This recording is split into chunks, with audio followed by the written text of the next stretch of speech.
তাহলে আজকে আমরা 13 নম্বর ক্লাসে আছি, তাই তো? হ্যাঁ, 13 নম্বর ক্লাসে আজকে আমরা 3 আলিফ মদ পড়ব। হ্যাঁ, গত ক্লাসে আমরা এক আলিফ মদ পড়ছিলাম না? গত দুইটা ক্লাসে আমরা এক আলিফ মদ পড়ছি, মধ্যে তবাই, মধ্যে বদল, মধ্যে লিন পড়ছি। আজকে আমরা মধ্যে আরজি পড়ব। হ্যাঁ, এই মধ্যে আরজির অর্ধেক আপনারা পড়ে ফেলছেন। হ্যাঁ, অর্ধেক পড়ে ফেলছেন, শুধু একটুখানি শিখলেই হবে। তাহলে শোনেন, অর্ধেক পড়ে ফেলছি বলতে সেটা হলো আমরা মধ্যে তবাইয়ের হরফগুলো মনে আছে না? কি কি? হ্যাঁ, জবরের বাম পাশে খালি আলিফ, জেরের বাম পাশে জজমলা ইয়া, পেশের বাম পাশে জজমলা ওয়াও। এই যে তিনটা মধ্যে তবাইয়ের হরফ ছিল না, এই মধ্যে তবাইয়ের হরফের পরের হরফে যদি অক্ফ হয়, থামার জায়গা হয়, হ্যাঁ, তাহলে এখানে 3 আলিফ টেনে তারপরে থামতে হবে। বুঝছেন? এইটাই মধ্যে আরজি। সহজ না? বুঝছেন নাই গফর সাহেব? হ্যাঁ, কথাবার্তা বলেন। তাহলে কি বললাম? মধ্যে আরজি হলো মধ্যে তবাইর হরফের বামের হরফে ওয়াকফ হইলে 3 আলিফ টানিয়া পড়িতে হয়, ইহাকে মধ্যে আরজি বলে। একটু বুঝাই দিই, দেখেন। এই যে মধ্যে তবাইর একটা হরফ ছিল কি? জবরের বাম পাশে খালি আলিফ, তাই না? এই দেখেন, এই জবর, এই বাম পাশে একটা খালি আলিফ পাইছেন, মধ্যে তবাইর হরফ হইল। এরপরে দেখেন তার বামের হরফে এই যে অক্ফ, বামের হরফে থামবো আমরা, তাই না? বামের হরফে অক্ফ হইতেছে, তাহলে এটা হলো মধ্যে আরজি। বুঝছেন? লিনের সাথে প্যাচ লাগানো যাবে না, লিনও কিন্তু কাছাকাছি। হ্যাঁ, লিনে ছিল জবরের বাম পাশে জজমলা ওয়াও, জবরের বাম পাশে জজমলা ইয়া, তারপরে হরফে অক্ফ হইলে এক আলিফ টেনে পড়তে হয়। আর মধ্যে আরজিতে আমরা কি বললাম? মধ্যে তবাইর হরফের বামের হরফে যদি অক্ফ হয় তাহলে 3 আলিফ টেনে পড়তে হবে।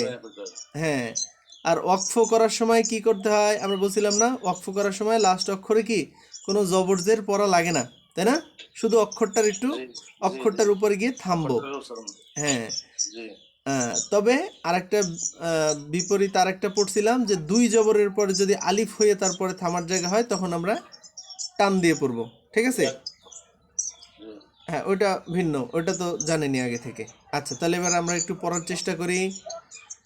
সিন জবর সা, মিম জবর মা, মিম খাড়া জবর মা, কি হলো? সামা। হ্যাঁ, এরপর দেখেন এই যে আমাকে মধ্যে আরজি হয়েছে, এই মধ্যে তবাইর হরফের বামের হরফে অক্ফ হইতেছে, তাহলে আমরা 3 আলিফ টেনে পড়বো মধ্যে তবাইর হরফটাকে, তাই তো? তাহলে সামা ও, সামা ও, এরপরে তাতে গিয়ে থামবো। হ্যাঁ, তাতে গিয়ে থামবো, সামাওয়াত। হ্যাঁ, হ্যাঁ, দেখেন 3 আলিফ টান, 3 বার মুখ খুলতে হবে, সামাওয়াত। হ্যাঁ, হ্যাঁ, এক আলিফ যা টানছেন তার 3 গুণ টানতে হবে। ঠিক আছে? তাহলে সামাওয়াত।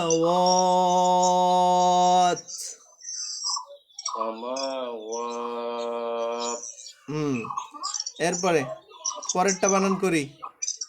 দেখেন, হামজা মিম জবর আম, হামজা মিম জবর আম, তারপরে এই দেখেন জবরের বাম পাশে খালি আলিফ হয়েছে আর তারপরের অক্ষরে আমরা থামতেছি, তাহলে মধ্যে আরজি হলো নাকি?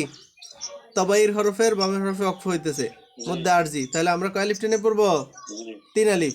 তাহলে ওয়াও আলিফ জবর ও, তাতে গিয়ে থামবো ওয়াত। তাহলে আম ওয়াত। বুঝছেন নেই? হ্যাঁ, একদম সহজ। হ্যাঁ, আম ওয়াত।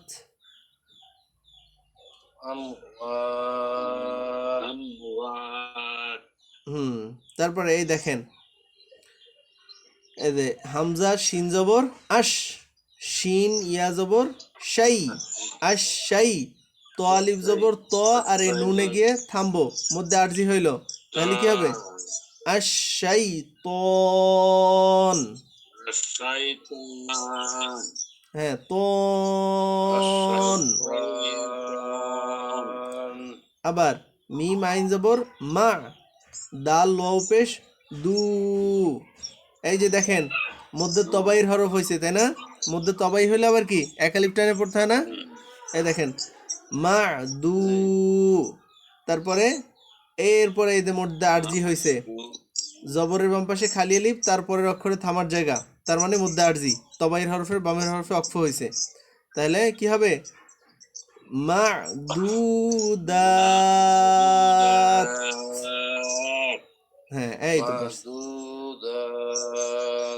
معدودات معدودات মামুন সাহেব বুঝতে কষ্ট হয়?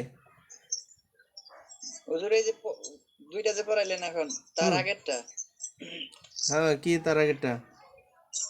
এই যে সাকিনের ডান পাশে যে লাম আছে, এটা মানে যেটাই থাক উচ্চারণ হবে না ওই জায়গায়। কই সাকিনের ডান পাশে লাম? এই যে প্রথম থেকে নিচেরটা। এটা এটা লাম না তো। হ্যাঁ, না, হ্যাঁ হ্যাঁ বলি, এই জায়গায় বলা হয় নাই, বলি শোনেন। তাসদিদ তার আগের হরকতের সাথে পড়তে হয়, হ্যাঁ, জবর জেরের সাথে পড়বেন। জজমও এই একই অবস্থা, তার আগের জবর জেরের সাথে পড়তে হয়, মাঝখানে খালি যা থাকে ওগুলো বাদ, বুঝছেন? হ্যাঁ হ্যাঁ আমরা যে মধ্যে তবাইর হরফ পড়ছি, এই দেখেন মা কই গেল আম ও, এই যে সময় এই টান দিয়ে পড়ছি ওখানে তারপরে কি জজম তাসদিদ এগুলো কিছু নাই, বুঝছেন? সেই জন্য এখানে টান দিতে পারছি। তারপরে এখানে আর একটু অ্যাডভান্স যদি আপনাদেরকে বলি, থামার সময় হলো মূলত সাকিন করতে হয়।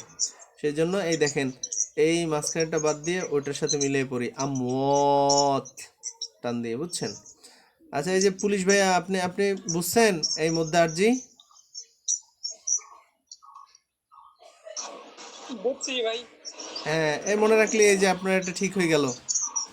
গত দুইটা ক্লাস দেখেন, ওখানে মধ্যে তবাই, মধ্যে লিন ওগুলো আছে, হ্যাঁ। আচ্ছা, আবার দেখেন এই যে পরের উদাহরণ, বাজের বি, মিম হামজা পেশ মু, বিমু, মিমজের মি, বিমু মি, নুন ইয়াজের নি। এই যে দেখেন মধ্যে তবাইর হরফ হয়েছে না, জেরের বাম পাশে জজমলা ইয়া, মধ্যে তবাইর হরফ হইল, তার পরের হরফে অক্ষ হইতেছে, তাহলে 3 আলিফ টেনে পড়তে হবে, বিমু মিনি। এরপর নুনে গিয়ে থামবো, বিমু মিনিন।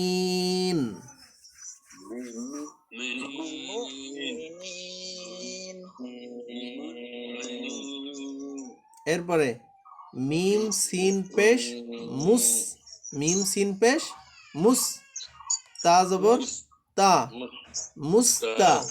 এরপরে দেখেন মধ্যে আরজি, জেরের বাম পাশে জজমলা ইয়া, মধ্যে তবাইর হরফ হয়েছে, তারপরে হরফে অক্ষ, তাহলে মধ্যে আরজি 3 আলিফ টেনে পড়তে হবে, মুস্তাকিম।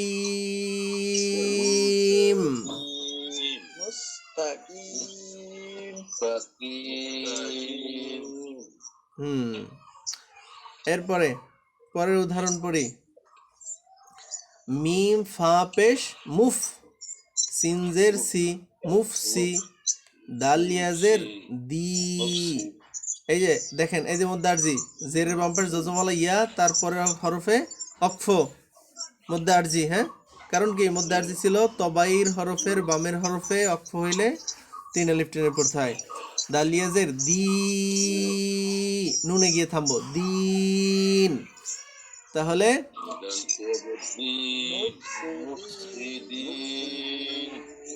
হ্যাঁ, মুফসিদিন। হ্যাঁ, তারপরে এই দেখেন মধ্যে তবাইর হরফ হয়েছে, আইন জবর, এই যে জবরের বাম পাশে খালি আলিফ হয়েছে না, মধ্যে তবাইর হরফ, কয় আলিফ টানতে হবে? 3 আলিফ নাকি? মধ্যে তবাইতে 1 আলিফ। হ্যাঁ, আইন আলিফ জবর আ, লাম জবর লা, আলা, মিম ইয়া। এই যে পরে মধ্যে আরজি, জেরের বাম পাশে জজমালা ইয়া, তারপরে কি পরের হরফে অক্ষ, মধ্যে আরজি, মদের হরফে বামের হরফে অক্ষ হয়েছে মধ্যে আরজি, তাহলে আলামিন। আলামিন। হ্যাঁ, তারপরে তার অপেশ তুর হুজুর আরজি কিটা? মধ্যে আরজি একটা মদের নাম, টানের নাম, একটা টানের নাম। এই যে বললাম না মধ্যে তবাইর হরফগুলো আপনি জানেন? মধ্যে তবাইর হরফ হলো 3টা। জবরের বাম পাশে খালি আলিফ, জেরের বাম পাশে যজমালা ইয়া, পেশের বাম পাশে যজমালা ওয়াও। এইগুলো হইলে এক আলিফ টেনে পড়তে হয়। আর এইগুলার পরে যদি গিয়ে থামার জায়গা আসে, মধ্যে তবাইর হরফ হয়ে তার পরের হরফে যদি থামার জায়গা আসে, তখন 3 আলিফ টেনে পড়তে হয়। এইটাকে মধ্যে আরজি বলে, বুঝছেন? এই যে দেখেন, ঠিক আছে। হ্যাঁ আপনি ওই নিরিবিলিতে ভিডিওটা দেখলে বুঝে যাবেন। আচ্ছা, তারপরে দেখেন তার অপেশ তুর, জিম জবর যা, তুর যা, আই। এই যে পরে দেখেন এই যে মধ্যে আরজি হয়েছে, এই যে মদের হরফ হয়েছে না, পেশের বাম পাশে যজমালা ওয়াও, মদের হরফ, তার বামের হরফে এই যে অক্ষ হইতেছে মধ্যে আরজি। তাহলে কি হবে? আইনা অপেশ ও, এবার নুনে থামবো ওন, তাহলে পুরোটা মিলে কি হলো? তুর জাউন। তুরজাউন। হ্যাঁ, তারপরে তারপরে তা কাফ জবর তাক, তা পেশ তু, তাক তু। হ্যাঁ, এরপরে এই দেখেন মধ্যে আরজি, পেশের বাম পাশে যজমালা ওয়াও, তারপরে বামের হরফে অক্ফ, মধ্যে আরজি, মদের হরফে বামের হরফে অক্ফ হয়েছে, তাহলে তাক তু মুন। পরে হ্যাঁ, ইয়া হা জবর ইয়াহ, যা জবর যা, ইয়াহ যা। এরপরে এই যে মধ্যে আরজি হয়েছে, যা এই দেখেন মদের হরফ হয়েছে না, পেশের বাম পাশে যজমালা ওয়াও। নুন। হ্যাঁ, পেশের বাম পাশে যজমালা ওয়াও হয়েছে, তারপরে এই যে নুন, মানে তারপরের হরফে থামার জায়গা, তাহলে মধ্যে আরজি। তাহলে কি হবে? নুন ইয়াহজানুন। হ্যাঁ, তারপরে তা তারপরে দেখেন তা আইন জবর তা, লাম জবর লা, তা আলা।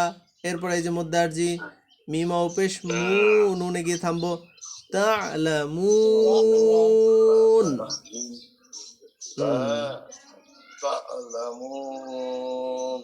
হ্যাঁ, তা'লামুন। এই পর্যন্ত আমাদের মদের রুলস শেষ, টেনে পড়ার রুলস আমরা এতদূর পড়ব, বাদ বাকিগুলো চিহ্ন দেখে চিনব, ঠিক আছে? তাহলে আমরা 13 নম্বর ক্লাসে কি শিখলাম? মধ্যে আরজি, ঠিক আছে? আবার একটু বলেন তো মধ্যে আরজি কি?